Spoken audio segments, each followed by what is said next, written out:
शंका करने वाले लोग सदा रहेंगे।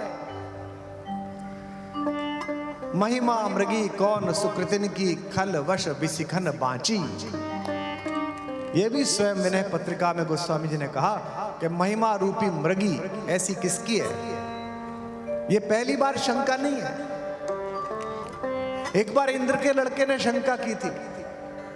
इंद्र जानते हो, राजा। इंद्रों के लड़के ऐसे ही होते हैं,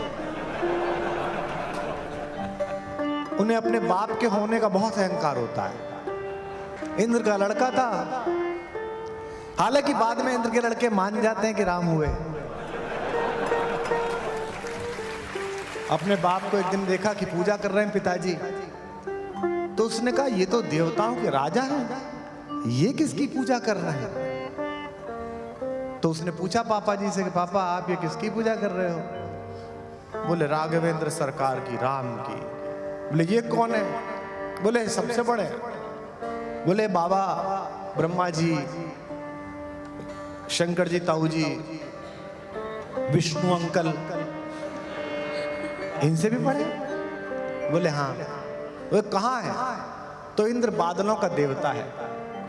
उसने बादल हटाए और दिखाया नीचे। चित्रकूट में दोपहर के समय हमारे राम दिन भर जंगल से इकट्ठी की हुई लाल, नीली, हरी मिट्टी और खड़िया से सरकंडे से माता सीता के पैर में अल्पना बना रहे थे, टेम्पररी टैटू। एक वलकल पहन रखा था, जटाजूट सिर पर थे। इंद्र के लड़के ने देखा, बोले ये भगवान, ये कैसे हो सकता है। कहाँ हमारे पिताजी इतना सोना मोना। इंद्रों के लड़कों की एक खासियत और भी है, वो लोगों की महिमा का आकलन उनके ब्रांड से करते हैं कि पहन क्या रखा है, गाड़ी कैसी है, चल कैसे रहे हैं।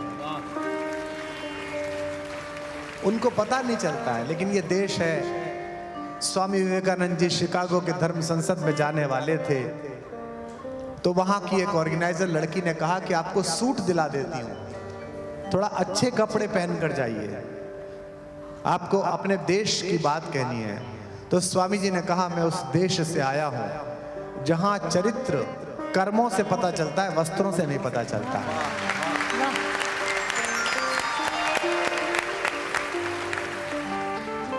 इंद्र के लड़के ने कहा ये भगवान, ये कैसा भगवान है, आपको गलतफहमी हो गई है पापा। उन्होंने कहा आपको गलतफहमी हो गई, ऐसा छोटा मोटा आप किसी गलत आदमी की भक्ति कर रहे हो। इंद्र ने कहा तू मान जा, यही भगवान है। उसने कहा मैं अभी बताता हूं आपको, ये कुछ भी नहीं है। उसने कौवे का रूप धरा, पृथ्वी पर आया और बड़ी तेजी से उसने माता सीता के पैर में एक तेजी से चोंच मारी और रक्त की एक बूंद छलछला आई। आप में से भी कोई सज्जन अगर सड़क पर जा रहे हो और कोई शोहदा, कोई लफंगा आपकी पत्नी को, बहन को, माँ को कंधा मार दे, तो कितने भी शांति प्रिय हों, पलटकर उसका गिरेबान पकड़ ही लेंगे। भगवान राम की अनन्य प्रिया, उसके पैरों में चोंच और उससे खून की बूंद, उनको क्रोध आया। उन्होंने चारों तरफ देखा तो अस्त्र तो थे नहीं, अस्त्र तो अंदर रखे हुए थे। अस्त्र क्यों नहीं थे, इसका प्रतीक शास्त्र समझना। इस कहानी का प्रतीक बहुत अद्भुत है, पूरी राम कथा का। अस्त्र इसलिए नहीं थे क्योंकि ये प्रेम का कक्ष है। जो भी व्यक्ति प्रेम के कक्ष में अपनी शक्ति लेकर जाता है, प्रेम उसे स्वीकार नहीं करता है।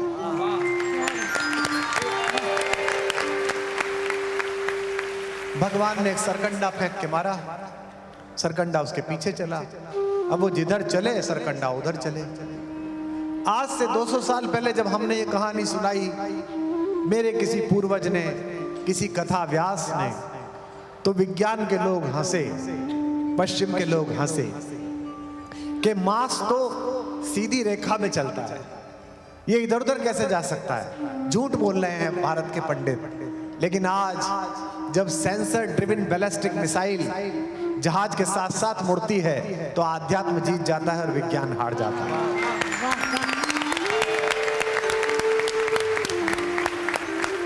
अगर आपको इतनी चेतना नहीं है, आपको नहीं पता, तो इसका मतलब यह नहीं कि जो हम कह रहे हैं वो नहीं हुआ होगा। 200 साल पहले जब हम कहते थे आकाशवाणी हुई, तो पश्चिम हम पर हंसता था कि कोई दिख नहीं रहा, आकाशवाणी कैसे हुई।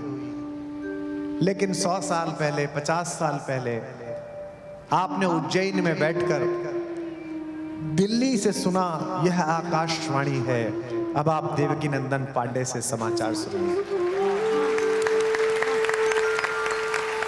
200 साल पहले जब हम कहते थे कि रावण के वध के बाद आकाश में देवता प्रकट हुए, स्वयं दशरथ प्रकट हुए, तो आप कहते थे यार क्या मूर्खतापूर्ण बात करते हैं ये भारतीय। आकाश में कैसे दशरथ प्रकट हुए? आकाश में तो कुछ दिखता ही नहीं है। लेकिन आज जब आप महाबलेश्वरम जाते हैं, शिमला जाते हैं, और ये नए लड़के लड़कियां प्रपोज करने के लिए जाते हैं और घुटने के बल बैठकर कहते हैं do you love me, marry me, और ऊपर आकाश में उसकी फोटो बन जाती है, तो आकाश में देवता प्रकट होते हैं। मेरा आध्यात्म जीत जाता है और आपका विज्ञान हार जाता है। तो जयंत के पीछे पीछे तीर चला, जयंत भागा, सबसे पहले अपने बाप के पास पहुंचा। इंद्रों के लड़कों की यह भी आदत होती है कि कहीं भी फंस जाए तो पहले पापा के पास जाते हैं, क्योंकि निजी पुरुषार्थ तो कुछ होता ही नहीं। तो पिताजी का ही पुरुषार्थ चल रहा है। मुझे इस बात पर कोई आपत्ति नहीं है कि इंद्र के घर लड़का पैदा हो गया। मुझे इस बात पर आपत्ति है कि इंद्रों के लड़के निजी पुरुषार्थ की बजाय पिताओं पर निर्भर है। मैं उज्जैनी आता हूं पिछले 20-30 वर्षों से। मेरे बहुत मित्रों की परंपरा यहां रही है। मैं सूर्यनारायण व्यास जी का दर्शन किया है, कालिदास समारोह में भाषण दिया है, क्षिप्रा में स्नान किया है, राजशेखर भाई साहब से मुलाकात की है, मेरा प्रिय मित्र ओम यहाँ रहा है, तमाम लोग यहाँ पर रहे हैं। लेकिन आप में से किसी ने मेरे पिता का नाम नहीं जाना। मेरे पिता आपको मिल जाए तो आप जरूर कहेंगे कि अच्छा आप कुंवर विश्वास के पिता हैं।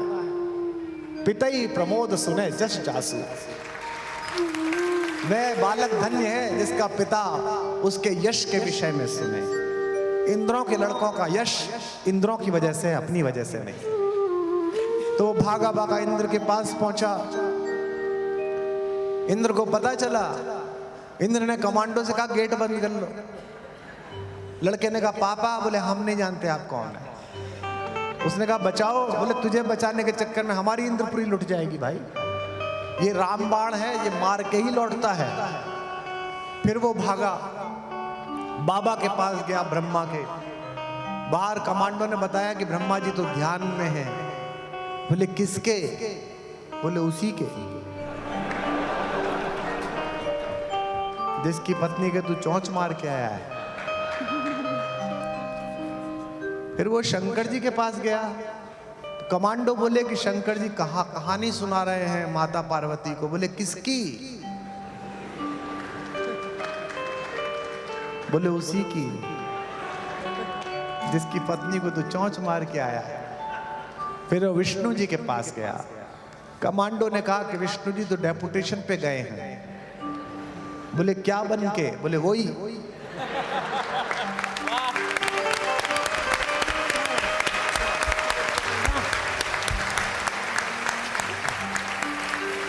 अब वो परेशान, अब वो घूम रहा है अंतरिक्ष में, पीछे पीछे रामबाण घूम रहा है। तो रास्ते में उसे नारद जी मिल गए। इंद्रों के लड़के फंसते हैं तो पत्रकारों के पास ही जाते हैं।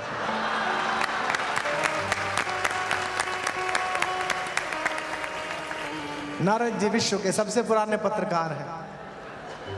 तीनों लोगों की लाइव रिपोर्टिंग करते हैं। वो समझ गए कि फंस के आया है, अब आया है शरण में भास्कर की। तो उन्होंने पूछा कि बेटा सब ठीक? तो वो गोल गोल घूम रहा है।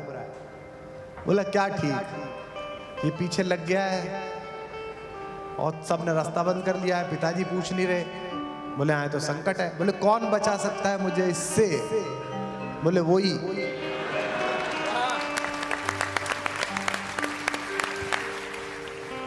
वो मर्यादा पुरुषोत्तम भगवान राम के पास पहुंचा।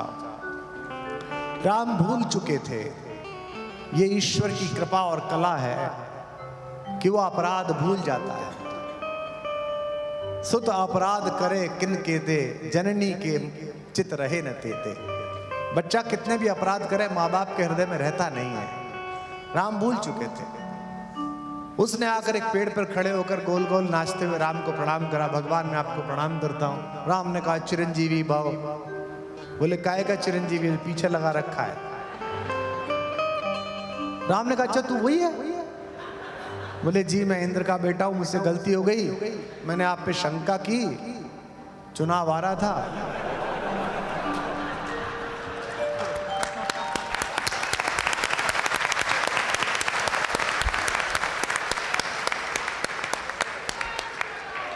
मुझसे अपराध हो गया।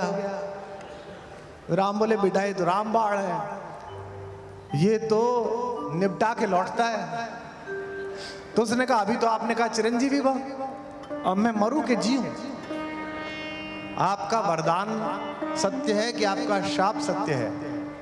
तो भगवान ने कहा कि वरदान सत्य है, पिता का वरदान सत्य होता है, पर अब ये आया है तो कुछ तो करके जाएगा बेटा, कुछ नुकसान करेगा तेरा, सह लेना। तो उसकी एक आंख उस तीर ने फोड़ दी। ये कहानी कब की है? अगर कार्बन रेटिंग भी देखो तो ये कहानी 3200 साल पुरानी है, ठीक है? तब से कोए की केवल एक पुतली होती है, और ये बात हमको 150 साल पहले जूलॉजी ने बताई कि कोए की आंख की फनल में एक ही पुतली होती है जो 1 सेकंड में 5 बार 6 बार घूमती है। यानी कि मेरा अध्यात्म तब से सत्य है और तुम्हारा विज्ञान